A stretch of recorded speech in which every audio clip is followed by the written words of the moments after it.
मद्र देश में अश्वपति नाम का एक बड़ा ही धार्मिक और ब्राह्मण सेवी राजा था। राजा बड़े ही उदार, दानी और अपनी प्रजा का भला करने वाले राजा थे। समय आने पर राजा की पत्नी ने एक कमल नयनी कन्या को जन्म दिया। राजा ने खुश होकर कन्या का नामकरण आदि सब संस्कार किए। कन्या का नाम सावित्री रखा गया। यथा समय कन्या ने युवावस्था में प्रवेश किया। तब अश्वपति ने सावित्री से कहा कि बेटी, अब तुम विवाह के योग्य हो गई हो, इसलिए स्वयं ही अपने लिए कोई योग्य वर खोज लो। धर्मशास्त्र की ऐसी आज्ञा है कि विवाह के योग्य हो जाने पर जो कन्यादान नहीं करता वो पिता निंदनीय है। अपनी बेटी से ऐसा कहकर राजा ने अपने बूढ़े मंत्रियों को आज्ञा दी कि आप लोग सवारी लेकर सावित्री के साथ जाएं। सावित्री पहले तो हिचकिचाई, किंतु पिता की आज्ञा तो उसे माननी ही थी। सावित्री कई देशों में घूमकर अपने पिता के राजमहल में वापस आई। जिस समय सावित्री वहां आई उस समय नारद जी भी सावित्री के पिता के पास बैठे हुए थे, इसलिए सावित्री ने दोनों को ही प्रणाम किया। तब नारद जी ने राजा से पूछा, राजन, आपकी पुत्री कहाँ गई थी और अब कहाँ से आई है? ये विवाह योग्य हो गई है, फिर भी आप इसका विवाह क्यों नहीं करते?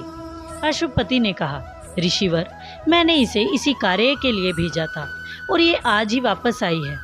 आप इसी से पूछ लीजिए इसने किस वर को चुना है। तब सावित्री ने उनके सामने सारी बातें बताई कि शाल्व देश में द्युम्नसेन नाम से प्रसिद्ध एक बड़े ही धर्मात्मा राजा हैं। कुछ समय पहले वो अंधे हो गए थे। इस तरह आंखें चली जाने से और पुत्र की बाल्यावस्था यानी बचपन होने से मौका देखकर उनके एक पुराने दुश्मन ने उनके राज्य को हथिया लिया। तब अपने बालक और पत्नी के साथ वे वन में चले गए और बहुत सारे व्रतों का पालन करते हुए तपस्या करने लगे। उनके पुत्र सत्यवान, जो अब बड़े हो गए हैं, बिल्कुल मेरी तरह हैं और मैंने मन से उन्हीं को अपना पति चुन लिया है।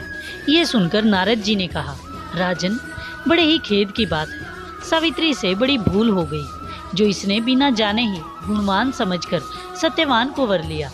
सत्यवान के माता और पिता दोनों ही सत्य बोलते हैं, इसलिए ब्राह्मणों ने इसका नाम सत्यवान रखा है।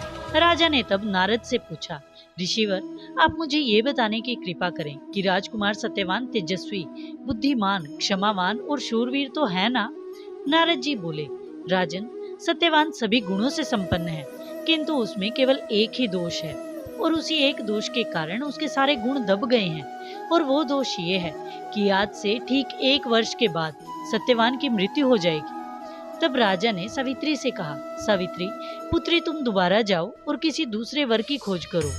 देव ऋषि नारद जी कह रहे हैं कि सत्यवान अल्पायु है, वो 1 वर्ष बाद ही देह त्याग कर देगा। ये सुनकर सावित्री बोली, पिताजी, मैंने जिसे एक बार वर लिया वो दीर्घायु हो या अल्पायु, गुणवान हो या गुणहीन, वही मेरा पति होगा। किसी और पुरुष को मैं नहीं वर सकती। पहले मन में निश्चय किया जाता है और फिर वाणी से कहा जाता है और उसके बाद कर्म द्वारा किया जाता है, और मैंने मन में निश्चय कर लिया है कि सत्यवान ही मेरे पति होंगे। इसके बाद राजा ने सत्यवान के पिता द्युम्नसेन के पास वन में जाकर उनसे बात की कि कृपया आप मेरी बेटी को अपनी पुत्र वधू स्वीकार कीजिए। द्युम्नसेन ने कहा, हम राज्य से भ्रष्ट हो चुके हैं और यहाँ वन में रहकर संयम पूर्वक तपस्वियों का जीवन बिता रहे हैं।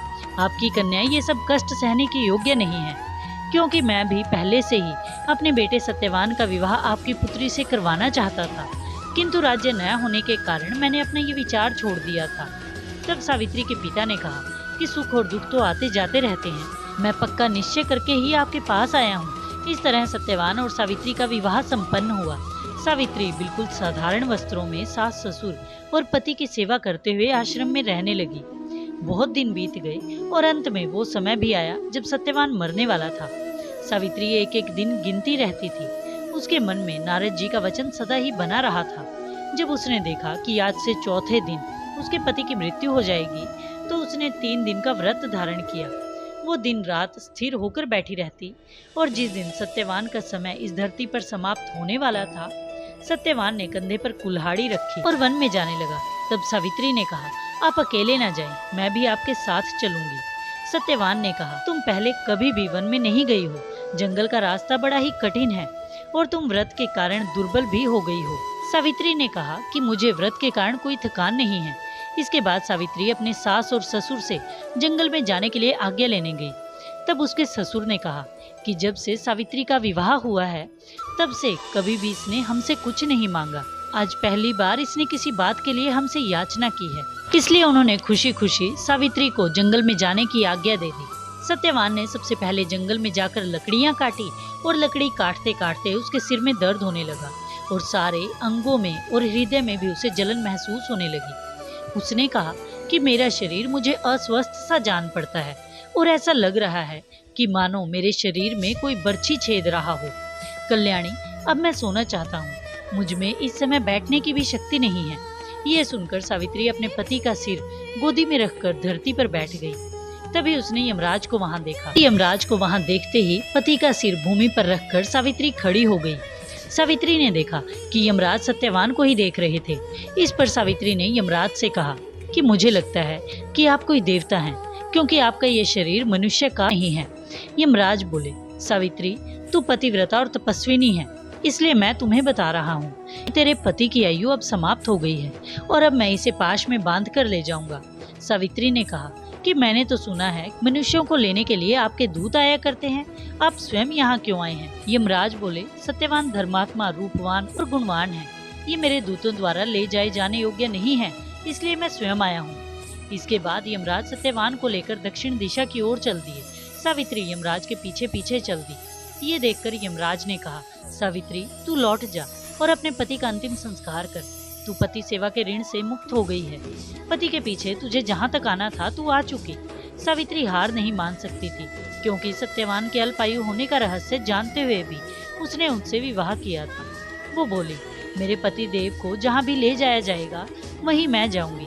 तपस्या, गुरु भक्ति, पति प्रेम, व्रत का आचरण और आपकी कृपा से मेरी गति कहीं भी नहीं रुक सकती। यमराज बोले, सावित्री, तेरी धर्म प्रायण बातों से मैं बहुत प्रसन्न हूँ। तू सत्यवान के जीवन के सिवा और कोई भी वर मांग ले, मैं तुझे वो वर देने को तैयार हूँ। सावित्री ने सबसे पहले अपने ससुर की आंखें और उनका राज्य वापस मांगा। यमराज ने तथास्तु कह दिया, किंतु फिर भी सावित्री उनके पीछे चलती रही और बोली, हे यम देवता, जो सत्पुरुष हैं वे अपने शत्रुओं पर भी दया करते हैं। यमराज सावित्री को वापस उसके घर भेजना चाहते थे, इसलिए उन्होंने सावित्री से एक और वरदान मांगने को कहा। तब सावित्री ने कहा, मेरे पिता अश्वपति पुत्रहीन हैं, उनके 100 तेजस्वी पुत्र हों। यमराज ने उसकी ये शर्त भी मान ली।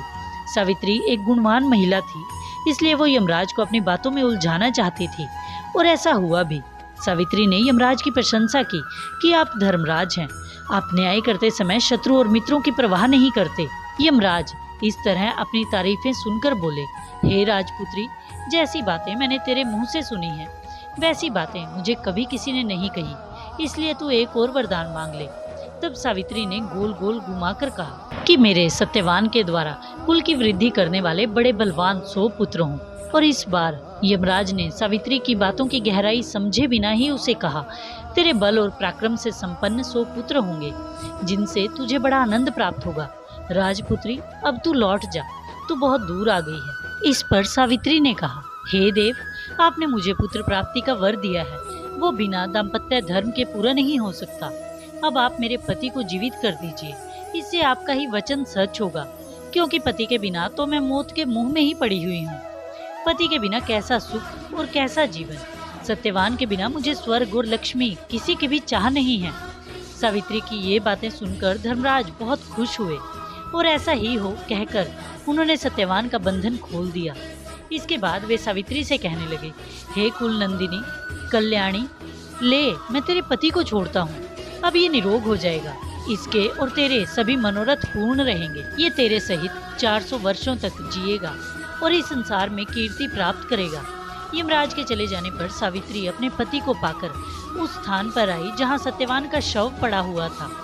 उसने अपने पति का सिर गोद में रख लिया और थोड़ी ही देर में सत्यवान के शरीर में चेतना आ गई। जब वो उठा तो उसे लगा कि जैसे वो बहुत दिनों के बाद यहाँ आया है, और बोला कि मैं बहुत देर तक सोया, तुमने मुझे पहले क्यों नहीं जगाया?